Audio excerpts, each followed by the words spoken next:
The storm raged, mirroring the turmoil brewing within Nancy Drew. She gripped the steering wheel, her knuckles white as ghosts against the worn leather. Rain lashed against the windshield, blurring the world outside into an impressionistic canvas of greys and blacks. Her destination, the Whispering Manor, awaited. Nancy had faced countless mysteries, each more intricate and dangerous than the last. But this case, steeped in whispers and shadows, sent a shiver down her spine. The manor, shrouded in darkness and lashed by the storm, seemed to pulsate with an unseen energy. A palpable sense of dread seeped into the car, mingling with the scent of rain and old leather.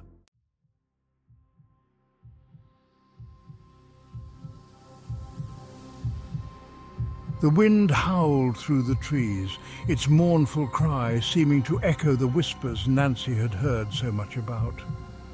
Legends and rumours swirled around the manor like the storm clouds above.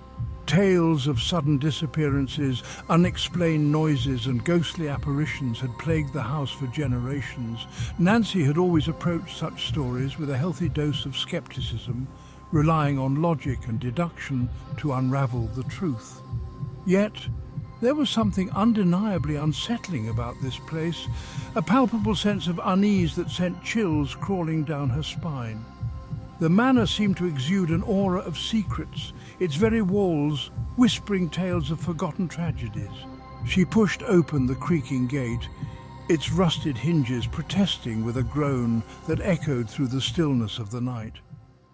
The path leading to the manor was overgrown with weeds, reclaiming the space that civilization had abandoned.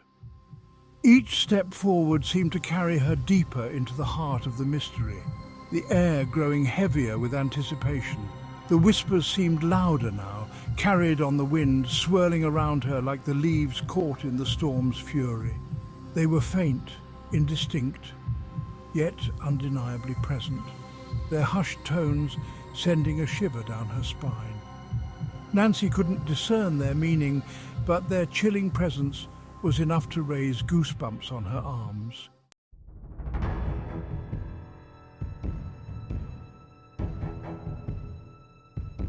As Nancy approached the house, a sudden gust of wind slammed the front door shut with a resounding boom that seemed to reverberate through her very bones. The sound, amplified by the stillness of the night, startled her, breaking the spell of the whispers and pulling her back to the present. She took a deep breath, composing herself. Fear was a luxury she couldn't afford, not when there was a mystery to be solved. She reminded herself that logic, not superstition, would be her guide in this investigation. Taking a deep breath. All right, Nancy, focus. The doorknob was ice cold to the touch, sending a jolt through her hand. It turned with a grating sound, as if unused for decades. As she pushed open the heavy oak door, a musty odour wafted out, a mixture of dust, decay, and something faintly sweet that she couldn't quite place. The interior of the manor was shrouded in darkness, save for a faint, flickering light emanating from a distant room. The air was heavy with the weight of ages, a palpable silence that seemed to hum with untold stories.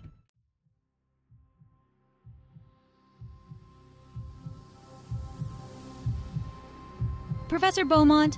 Nancy called out, her voice echoing through the cavernous hall. She raised her voice slightly, hoping to be heard over the howling wind that seemed to be trying to force its way into the house. Miss Drew, is that you? A voice rasped from the shadows.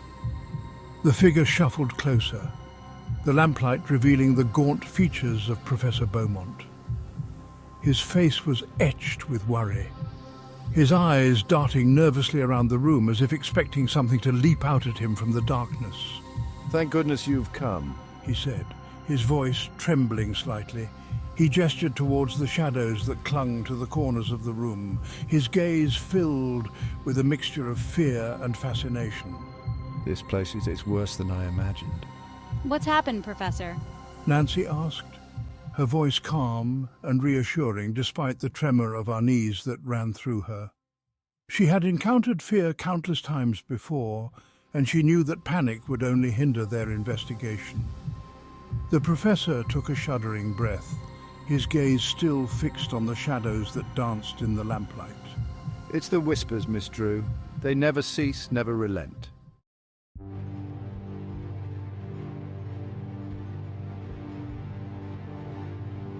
The whispers started soon after I arrived. At first I dismissed them as tricks of the wind, the creaking of an old house settling. But they grew stronger, more insistent. Nancy stepped inside, the heavy oak door closing behind her with a resounding thud that echoed through the silent house. The air was thick with the scent of decay and the weight of forgotten memories. Dust motes danced in the faint light emanating from Professor Beaumont's oil lamp, their silent waltz adding to the eerie atmosphere. And the shadows, they move on their own, flitting at the edge of my vision, always watching, always lurking.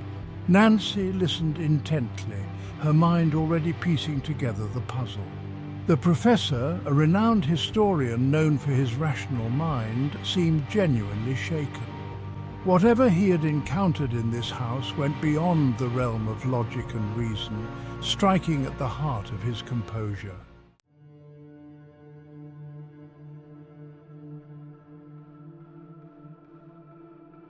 Have you noticed anything else unusual? Any cold spots, strange symbols, anything out of the ordinary? Nancy's senses heightened. She had always relied on her intuition as much as her intellect, and something about the professor's fear resonated with a primal instinct within her. This house held secrets, dark and ancient, and the whispers were just the beginning. Just the whispers, and the feeling that we're not alone. Nancy nodded, her mind racing.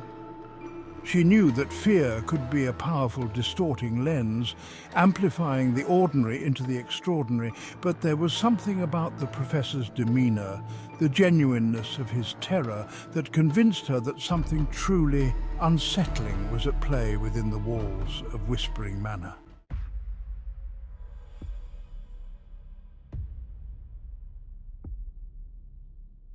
What was that? Suddenly, a faint scratching sound echoed from the floor above, followed by the distinct creak of floorboards. Nancy and the professor exchanged a look, a silent acknowledgement of the sound that seemed to hang in the air between them. I'm not sure, but I intend to find out. With a determined glint in her eyes, Nancy moved towards the grand staircase, its once gleaming mahogany now dulled with age and neglect. The scratching sound continued intermittently, like the claws of some unseen creature dragging across the wooden floorboards above. Be careful, Miss Drew. This house, it doesn't want to reveal its secrets.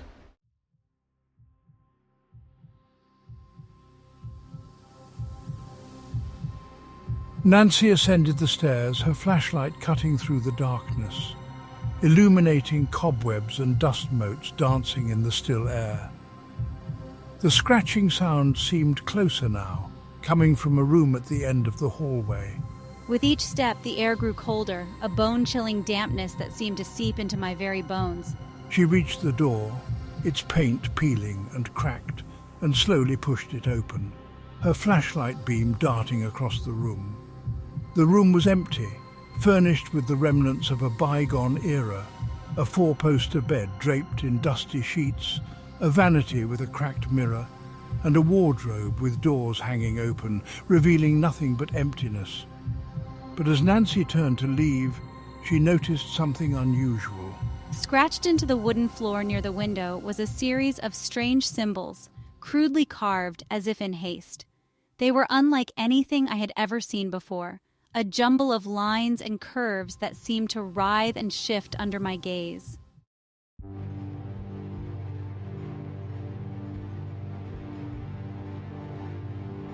Professor, come look at this.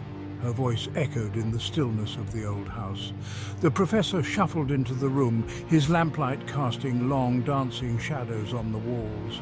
He peered down at the symbols, his brow furrowed in concentration. I've never seen anything like it. These symbols, they seem ancient, almost primal. Nancy's mind raced. Could these be the key to unraveling the mysteries of Whispering Manor? Were they connected to the whispers, the shadows, the feeling of unease that permeated the very foundation of the house? There's something about this house, Professor. Something dark, something hidden.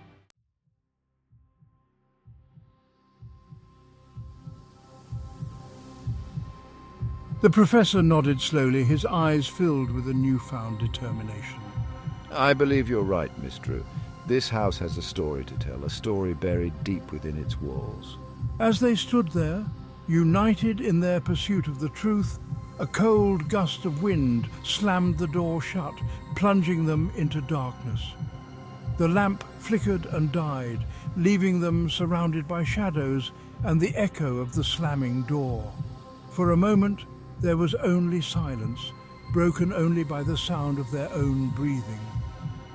Then, from the depths of the house, a whisper, faint yet distinct, reached their ears. It was a single word, uttered in a voice filled with sorrow and despair. Help!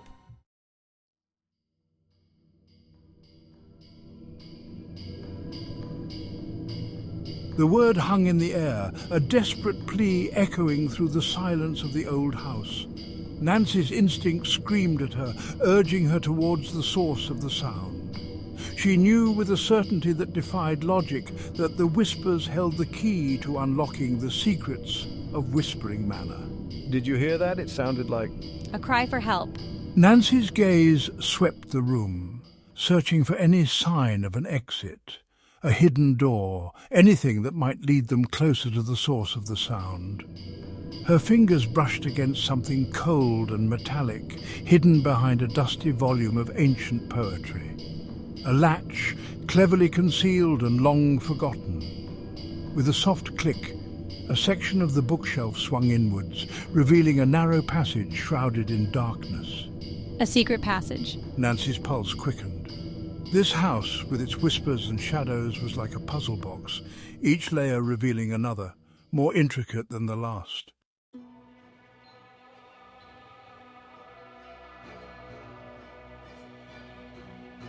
We can't go in there. It could be dangerous. We have to. Someone or something is trapped down there.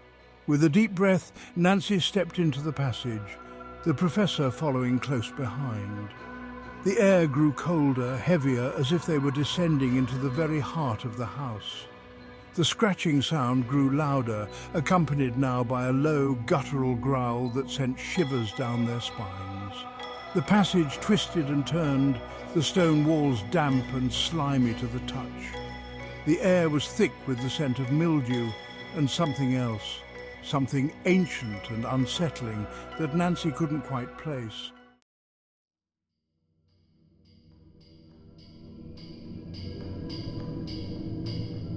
This passage must have been built centuries ago. Perhaps it was used by smugglers or even... His voice trailed off, but Nancy knew what he was thinking. This house, with its secrets and its whispers, had undoubtedly witnessed its share of darkness. And it was clear that some things, even time, couldn't erase. The passage opened into a large circular room, its walls lined with bookshelves filled with ancient volumes, bound in leather and iron. A single oil lamp flickered on a table in the center of the room, casting long, distorted shadows that danced across the walls. This must have been a secret study. But who used it and why?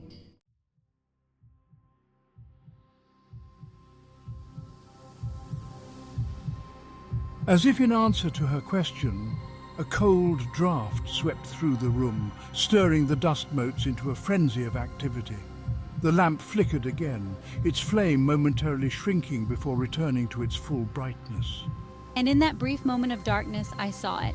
A face reflected in the old mirror that hung on the far wall. A face contorted in terror, its eyes wide with a fear so profound that it seemed to reach out from the mirror's surface, grasping at Nancy's soul. I spun around, my heart pounding in my chest. But the room was empty. Had I imagined it? Was the house with its whispers and its shadows finally playing tricks on my mind? Whispering. Had she imagined it?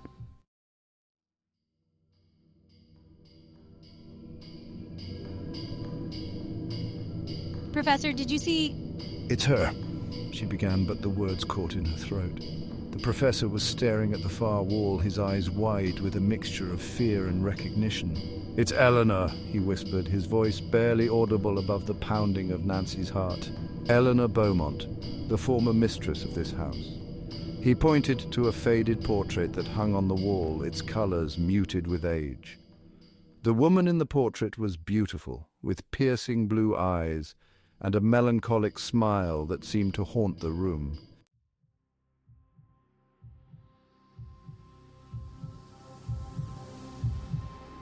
Nancy's mind raced. Could this be the source of the whispers? Was Eleanor Beaumont trying to communicate with them from beyond the grave? Or was something else at play, something more sinister and calculated? As she considered the possibilities, a faint scratching sound echoed from behind the bookcase where they had entered the room. Nancy's gaze darted to the bookshelf, her senses on high alert. Someone was behind it, listening to their every word. With a swift movement, I lunged towards the bookcase, throwing it open. Standing there, his face pale and drawn, was Victor Lark, the groundskeeper. You, what are you doing here? Victor's eyes darted around the room, his gaze flickering between Nancy, the professor, and the portrait of Eleanor Beaumont.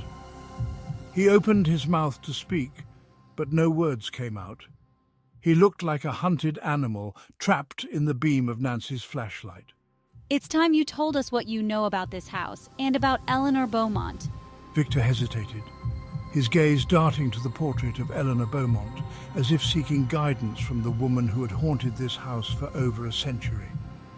And then, slowly, haltingly, he began to speak, his words unraveling a tale of betrayal, greed, and a secret that had been buried for generations.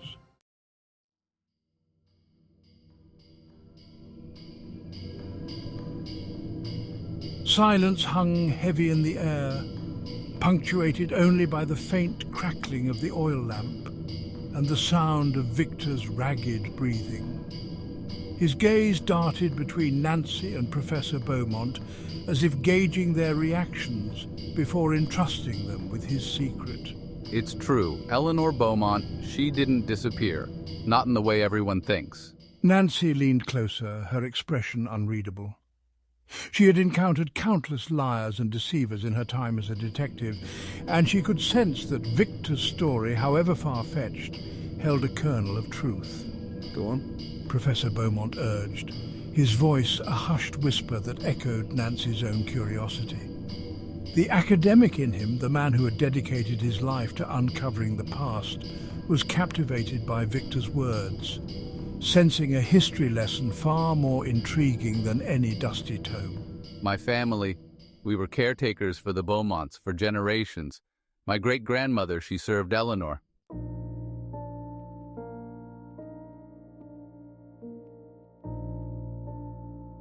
Victor's words painted a picture of a bygone era, a time when the Grand Manor hummed with life and the Beaumonts ruled their domain with an iron fist. He spoke of his great-grandmother, a woman named Mary, who had been more than just a servant to Eleanor Beaumont. She had been her confidant, her friend. Mary learned all of Eleanor's secrets, her hopes, her fears, and the truth about her family. He explained how Mary had kept a diary, a small leather-bound volume filled with her elegant script, detailing the events that transpired within the manor walls. It was a diary that had been passed down through generations of Victor's family, a whispered legacy of a time when their lives were intricately intertwined with the Beaumonts. Eleanor, she was a prisoner in her own home. Her father, he controlled her every move, dictated her every decision. He even chose her husband, a cruel man who cared only for the Beaumont fortune.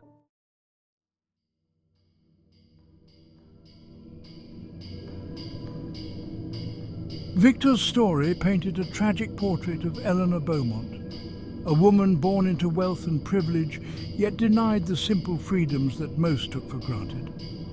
She had been a bird trapped in a gilded cage, her spirit slowly suffocated by the weight of her family's expectations. Mary tried to help her, but Eleanor's father, he was a powerful man used to getting his way. He recounted how Eleanor had fallen in love with a young artist, a man of no means but with a heart full of passion and a talent that rivaled the old masters. Their love had been a secret, hidden from the disapproving eyes of her father, their stolen moments, a breath of fresh air in the suffocating atmosphere of the manor.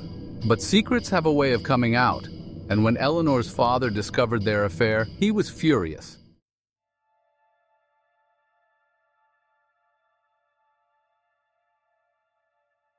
The story unfolded like a Gothic novel, filled with forbidden love, family secrets, and a darkness that seemed to permeate the very foundation of the manor. Eleanor's father had threatened to disinherit her, to strip her of her birthright if she didn't end the relationship. He gave her an ultimatum: marry the man he had chosen or be cast out, penniless and alone. Eleanor, torn between her love for the artist and her loyalty to her family, had made a fateful decision. She chose love, renouncing her inheritance and fleeing the manor with the man who had captured her heart. She left behind a letter for her father explaining her decision.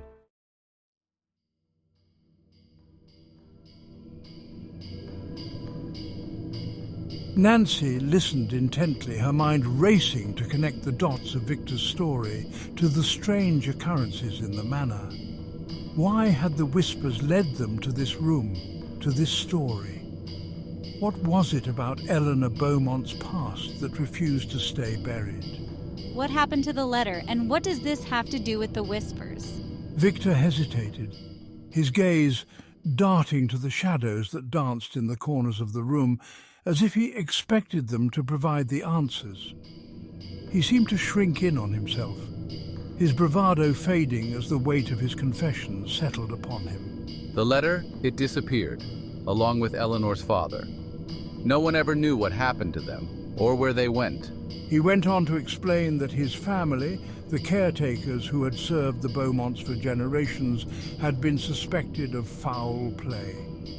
The whispers started soon after, whispers of a curse, of Eleanor's vengeful spirit haunting the manor, seeking retribution for the betrayal she had suffered.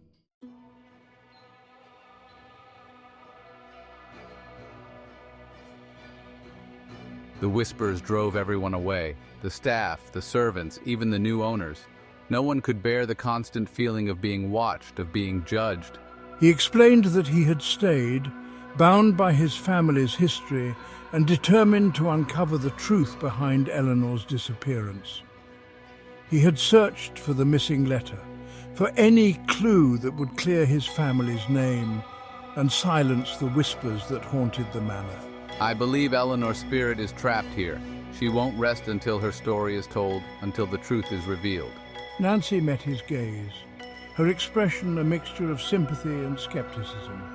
She had faced countless mysteries in her time, but this one, steeped in the weight of history and the whispers of the past, seemed to touch on something deeper, something that transcended the boundaries of logic and reason.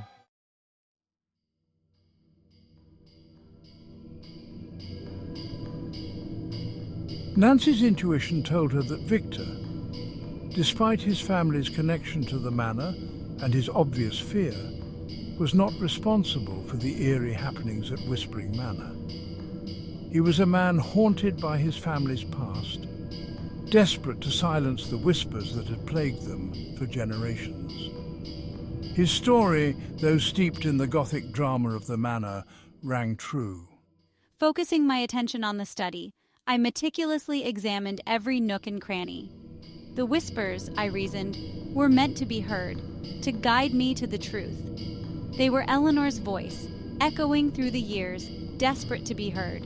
Her persistence paid off. Beneath a loose floorboard, concealed from casual observation, lay a hidden compartment. Inside, a small leather-bound diary and a sealed envelope lay undisturbed, untouched by time. Mary's diary, the chronicle of Eleanor's life and the missing letter, penned in a hand elegant with both penmanship and despair. The letter, addressed to Eleanor's father, was a confession of love, a plea for understanding, and a final farewell. Eleanor had chosen happiness, even if it meant sacrificing her place in the world she knew. She wrote of her love for the artist, of his kindness, his passion, and his unwavering belief in her. But it was the final lines that sent chills down Nancy's spine, lines that hinted at a darkness lurking beneath the surface of the Beaumonts' seemingly charmed lives. Eleanor wrote of secrets, of betrayals, and of a truth that, if revealed, would shatter the family's carefully crafted facade.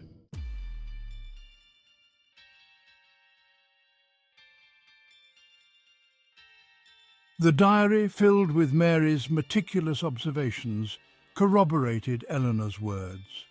It spoke of Eleanor's father, a man driven by greed and ambition, a man capable of silencing anyone who threatened his carefully constructed world.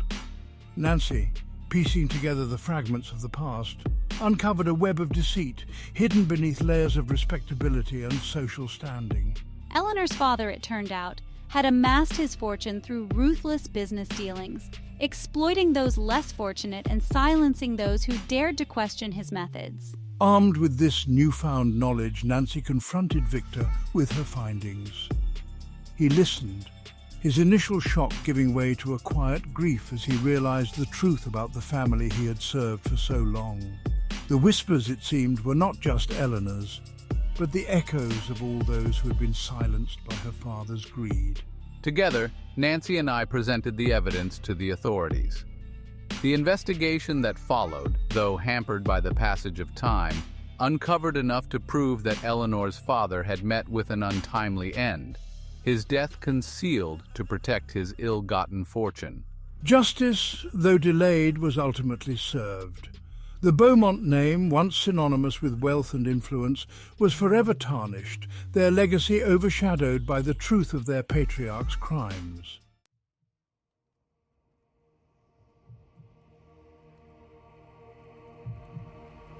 With the truth revealed and the perpetrators brought to justice, a sense of peace settled over Whispering Manor.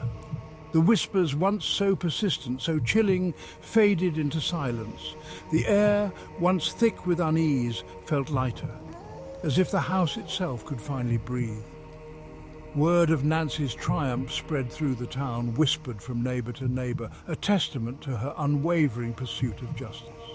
The manor, once shunned and feared, became a place of pilgrimage for those seeking to pay their respects to Eleanor Beaumont, a woman whose spirit had endured even in death. Visitors would leave flowers by the portrait of Eleanor, their vibrant colours a stark contrast to the sombre hues of the old painting. They came seeking solace, inspiration, and a reminder that even in the darkest of times, the human spirit could prevail.